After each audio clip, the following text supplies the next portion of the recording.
मानौ जाडो महिना छ, कोठामा हिटर खोलिएको छ, तर हतारमा बाहिर निस्किँदा त्यसलाई बन्द गर्न बिर्सिएको छ।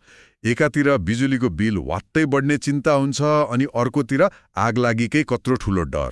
एकदमै।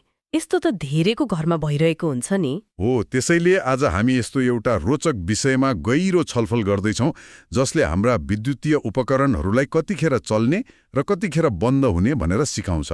भनौँ न, यो एउटा अनुशासित डिजिटल पाले नै हो। आज हाम्रो मुख्य स्रोत सामग्री भनेको Robotech W3001 smart power cut off timer socket रहेको छ। यो एउटा सानो जस्तो देखिने प्लगले खासमा कसरी ऊर्जाको बर्बादी रोक्छ र हाम्रो दैनिक कामलाई कसरी स्वचालित बनाउँछ भन्ने कुराको गहिरो विश्लेषण गर्नु नै आजको हाम्रो मुख्य उद्देश्य हो। मैले यसको प्राविधिक विवरणहरू हेर्दै गर्दा एउटा कुरा देखेँ।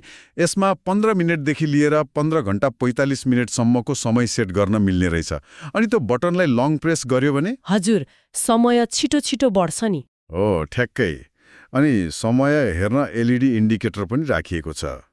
तर अब एउटा कुराले चाहिँ मेरो ध्यान तान्यो। यसको क्षमता 3500 वाट भनिएको छ।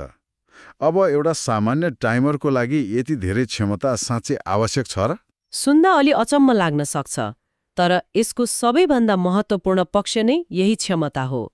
बजारमा पाइने सस्तो प्लास्टिकका टाइमरहरू साना साना बत्ती बाल्न वा फोन चार्ज गर्न ठिकै हुन्छन्। हजुर। तर एउटा सामान्य रुम हिटरले नै करिब 2000 वाट तानिरहेको हुन्छ।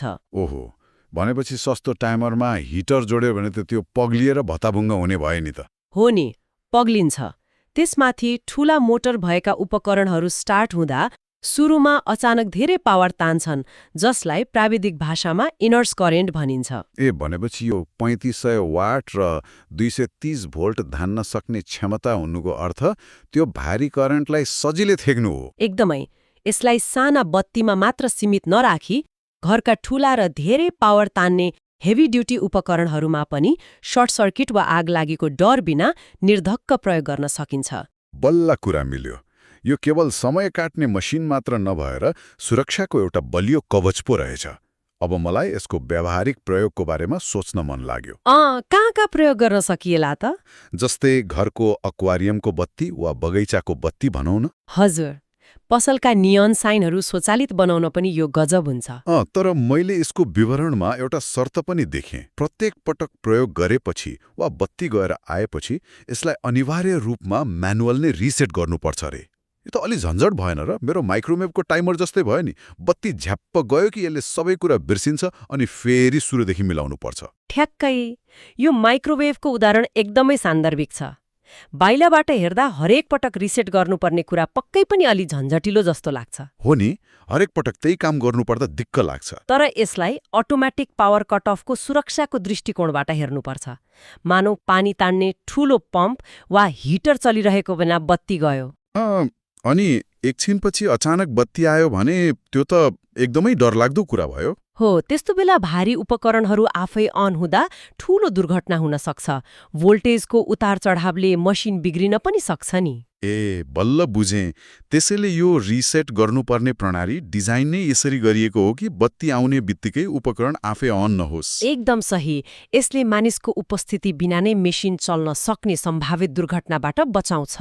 यहाँ थोरै झन्झटले धेरै ठूलो सुरक्षा दिइरहेको छ भन्नुपर्छ। साँच्चै सुरक्षाको अगाडि त्यो सानो झन्झट त केही पनि होइन।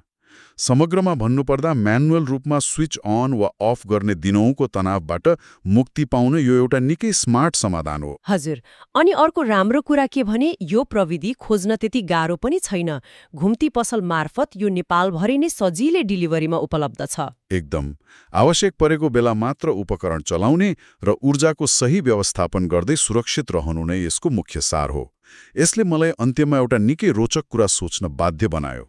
के कुरा होला? हामीले आफ्नै घरको एक्वारियम वा हिटरको मात्र कुरा गर्यौं, तर कल्पना गरौँ त यदि सडकका बत्ती र रातभरि बल्ने ठूल्ठूला विज्ञापनका बोर्डहरूमा मात्र यस्तो अटोमेटिक कट अफ टाइमर अनिवार्य गरिदिने हो भने के होला? ओहो, यसले त धेरै नै फरक पार्छ नि। हो नि, यसले हाम्रो शहरको ऊर्जा खपत र समग्र राष्ट्रिय ग्रिडको भारलाई कति ठूलो मात्रामा कम गर्न सक्ला। यो पक्कै पनि गहिरिएर सोच्नुपर्ने कुरा हो।